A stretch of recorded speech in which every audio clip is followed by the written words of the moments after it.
Ce matin, pour la chronique du Carrefour Jeunesse Emploi, on rencontre Cynthia Gauthier qui va nous parler d'aide au pré-démarrage d'entreprise et aussi de développement de la culture entrepreneuriale. Alors, Cynthia, bienvenue à l'émission. Merci. On va débuter. Toi, tu es une agente de sensibilisation à l'entrepreneuriat jeunesse. Exactement. De quoi il s'agit exactement? Un agent de sensibilisation à l'entrepreneuriat jeunesse, qu'est-ce que ça fait, en fait? C'est que ça vise essentiellement à sensibiliser certaines clientèles à la culture entrepreneuriale. Donc, nous, les agents de sensibilisation, on œuvre essentiellement en sensibilisation, en participant à la vie, au milieu entrepreneurial régional et en effectuant plusieurs volets là, à travers tout ça. OK. Dans quel contexte vous présentez ça? Dans quel milieu? Ben, je sais qu'il y a un volet qui est plus scolaire, il y en a un qui serait plus communautaire. Exactement. C'est deux tranches c'est deux volets qui sont plus spécifiques un dans l'autre. Donc, le scolaire, qu'est-ce qu'on fait? C'est qu'on anime des activités qui visent essentiellement à développer une culture entrepreneuriale au sein des écoles, au sein des clientèles différentes, bon, adaptation scolaire, la clientèle régulière. Et le volet communautaire qui œuvre davantage sur la clientèle en pré-démarrage. Donc, si les gens qui veulent démarrer des entreprises ou qui veulent devenir intrapreneurs ou repreneurs d'entreprises, nous, on vise à aider ces gens-là à identifier leur profil et à pré-démarrer leur entreprise. OK. Puis si on revient au milieu scolaire, comment ça va s'appliquer? Vous allez aller donner des formations, des conférences dans les écoles? Bien, c'est pas nous qui donnons les conférences, mais ça peut arriver à l'occasion, même, je dirais souvent, qu'on invite des entrepreneurs régionaux à venir parler de leur expérience personnelle aux jeunes. Donc ça c'est une activité qui s'appelle Entrepreneurs en classe. Sinon, on donne aussi des activités qui visent à développer les qualités entrepreneuriales auprès des jeunes. On en a pour le primaire, pour le secondaire. OK. C'est deux activités qui sont... Ça élargit un peu le bassin de la clientèle, disons. Exactement. Oui, tout ça dans le but de faire émerger une culture entrepreneuriale et aussi de faire développer les qualités entrepreneuriales aux jeunes pour qu'ils puissent savoir s'en servir de façon concrète dans leur quotidien. Fait qu'on plante la graine, la culture entrepreneuriale dès le primaire pour qu'elle puisse émerger. Et là, on parle de culture entrepreneuriale. Qu'est-ce qu'on entend quand on emploie ces termes-là exactement? Oui, la culture entrepreneuriale, en fait, qu'est-ce que c'est? C'est que c'est un ensemble de valeurs, de convictions, OK, qui fait en sorte qu'on fait développer les qualités entrepreneuriales et qu'on puisse s'en servir, dont l'autonomie, la confiance en soi, la persévérance, la détermination. Ce sont toutes des qualités qu'on peut appliquer quotidiennement chez les jeunes, puis même nous dans notre vie, qu'on utilise.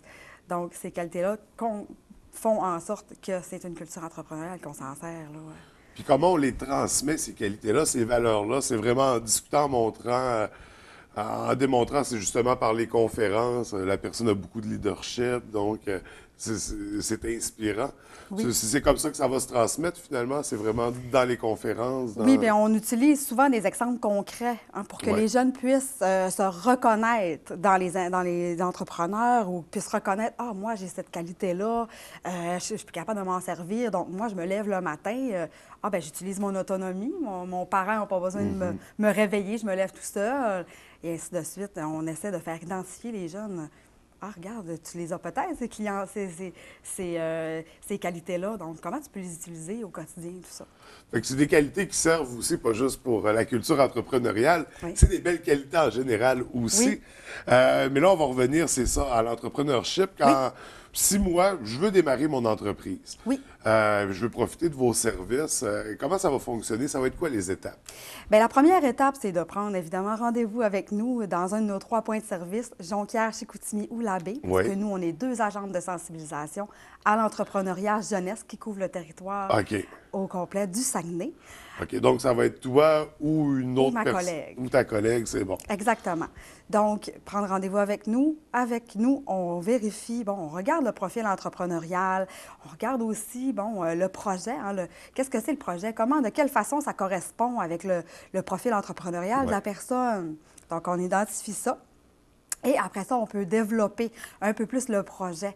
De quelle façon on veut, les orientations vont être de quelle qu'est-ce qu'on va prendre, quel chemin, tout ça. Qu'est-ce qu'on peut évaluer aussi, vers quel autre organisme on peut orienter cette personne-là, parce qu'on a plusieurs organismes partenaires qui sont un peu méconnus aussi.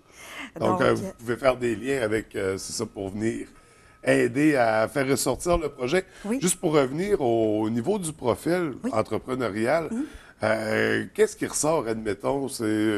Toi, c'est plus le genre d'entreprise.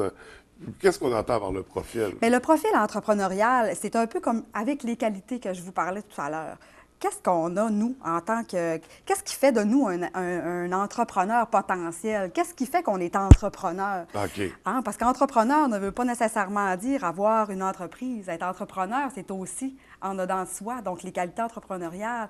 Est-ce qu'on est entreprenant? Est-ce qu'on est déterminé? Est-ce qu'on est persévérant? Fait que c'est faire ressortir les valeurs entrepreneuriales dont on mentionnait plus tôt. Puis faire ressortir aussi les points forts, les points plus à travailler, qu'est-ce qu'on va devoir aller chercher ailleurs, qu'on n'a pas en dedans de nous. Qu'est-ce qu'on peut...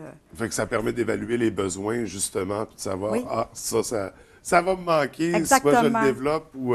je me trouve quelqu'un pour qui l'a. Oui, puis est-ce que ça coïncide aussi avec le projet? Parce qu'il n'y a pas de mauvaises idées. Bien, absolument. Toutes les idées peuvent être bonnes. Oui, il faut que toutes les idées soient bonnes pour enrichir tout ça. Et là, on parlait d'y aller, c'est ça, selon les goûts, les intérêts. Ce qui est la deuxième étape logique, on y va dans ce qu'on aime, dans ce qui nous attire. Exactement, parce que, un projet qu'on veut entreprendre doit répondre à un besoin, soit du milieu socio-économique ou un besoin aussi de personnel, hein, parce que pour qu'on ait la motivation, la détermination, il faut que ça provienne de l'intérieur de soi, donc ça doit répondre à un besoin. Donc, on part souvent des passions et tout ça, et est-ce qu'il y a un besoin là, chez la population, tout ça? Donc, on va essayer de faire ressortir ça et émerger. C'est une étude de marché. Exactement. C'est une autre étape que nous, on fait. Mais nous, au Carrefour, chez nous, on s'arrête. On ne fait pas l'étude de marché. Oui. Exactement. Il y a des gens que c'est leur spécialité aussi. Exactement. Il faut se diriger vers les bons endroits. Oui. Mais quand même, il faut évaluer le marché, les besoins, la clientèle. Oui. Est-ce que je vais ouvrir un bar? Il y en a déjà 36. Est-ce que ça vaut la peine? Est-ce que ça vaut la peine? Puis qu'est-ce que le bar va avoir de plus qu'un déjà existant? Donc, Puis c'est quoi les formes d'entreprise qui peuvent ressortir, qui peuvent naître en profitant de ces étapes-là? C'est vraiment tout, du cabinet de dentiste à la salle de cinéma, c'est n'importe quel genre de projet. Là. Moi, j'ai envie de m'investir, j'ai mon idée d'entreprise ou de projet, tout simplement. Et un projet, ça doit soit être un produit, un service ou un événement. Donc, ça peut aller dans ces trois sphères-là. Il est nécessaire aussi, quand on va regarder le profil de l'entrepreneur avec la personne en pré-démarrage, on va aussi évaluer les formations que cette personne-là a d'acquis. Et aussi, si elle n'a pas de formation en lien avec son projet, est-ce qu'elle l'a appris, excusez-moi l'expression, sur le tas, ailleurs, dans une autre entreprise, ou quel genre d'expérience? Est-ce que les expériences coïncident avec le projet, tout ça? Donc, oui, ça peut être... Il n'y en a pas vraiment de limite. Non, c'est ça, c'est infini, là, ça peut aller loin. Oui. Donc, il faut se lancer si on a une idée de projet. Et là, on a mentionné événement aussi. Oui. Événement, on parle, je vais organiser un gros spectacle, un spectacle bénéfice. Est-ce que ça pourrait entrer dans ce cadre-là? Oui, c'est aussi un projet entrepreneurial. Fait qu'il faut vraiment, faut vous appeler finalement. Il y a beaucoup d'occasions. Personnellement, j'aurais pas pensé à aller chercher un service comme ça pour un événement. Oui. Mais là, c'est intéressant de savoir que oui, c'est de l'entrepreneuriat aussi. Exactement. Après tout. Et est-ce qu'on avait terminé avec les étapes? Parce que tout à l'heure, on a parlé d'être repreneur ou d'être intrapreneur. Oui. Bien, souvent, on dit, devenir entrepreneur, d'une façon populaire, l'entrepreneur, c'est une personne qui a une entreprise, comme je disais un peu tout à l'heure, sauf qu'on oublie souvent qu'on peut être intrapreneur, donc on peut détenir toutes les qualités entrepreneuriales, mais pas désirer être en tête de liste d'une entreprise et tout ça, et tout gérer. Donc, on peut être facilement quelqu'un qui gère, mais qui ne prend pas les décisions aussi. Donc, on peut être soit une personne, on dit un gérant ou quoi que ce soit. Donc, on peut utiliser toutes nos qualités sans être entrepreneur à proprement dit. Ça, c'est ce qu'on appelle l'intrapreneur. L'intrapreneur. Et on peut être repreneur, quelqu'un qui reprend une entreprise déjà fonctionnelle et racheter cette entreprise-là et la faire vivre et tout ça, et maintenir et redévelopper. Exactement. Donc, lui redonner un souffle. Un nouveau souffle de vie. Fait que les repreneurs, les intrapreneurs, les entrepreneurs, on démystifie tout ça quand on se présente, dans quelle direction on veut aller, les besoins de la clientèle, du marché. Et ça, tout à l'heure, on parlait, au niveau des conférences dans le milieu scolaire, ça commence à partir du primaire. Oui. Mais concrètement, les services du Carrefour Jeunesse Emploi, c'est pas à partir du primaire. Là. Non, non. Nous, nos services sont offerts aux gens de 16 à 35 ans inclusivement, gratuitement. Donc, c'est très avantageux de venir nous voir. Et on a 3 volets aussi d'activités. Donc, on a l'emploi, l'entrepreneuriat et l'orientation scolaire. Donc, on a toutes sortes de services, des employés dévoués qui sont là pour répondre aux besoins, des gens qui viennent vous rencontrer, qui viennent vous rencontrer à un des 3 endroits qu'on a mentionnés, la baie, Chicoutimi, Jonquière. Oui. Puis pour plus précisément les coordonnées de la baie, pour vous rejoindre, vous contacter. Bien, nous, si vous voulez nous contacter, nos bureaux à nous, les agents de sensibilisation, sont situés au poste de service de Chicoutimi. Donc, vous pouvez nous rejoindre au 88-545-9672, le poste 213 ou le poste 219. OK. Qui sont les deux agentes de sensibilisation à l'entrepreneuriat jeunesse. Oui, ainsi que, je ne voudrais pas oublier le site Internet, www.cigesag.qc.ca. Et vous avez un Facebook aussi? Nous avons aussi un Facebook. Donc, on va cliquer j'aime pour suivre les actualités. Les actualités sur l'entrepreneuriat et sur nos différents volets aussi. Là, on tient ça très à jour. Vous avez souvent des photos et toute l'information de ce qui se passe d'actualité.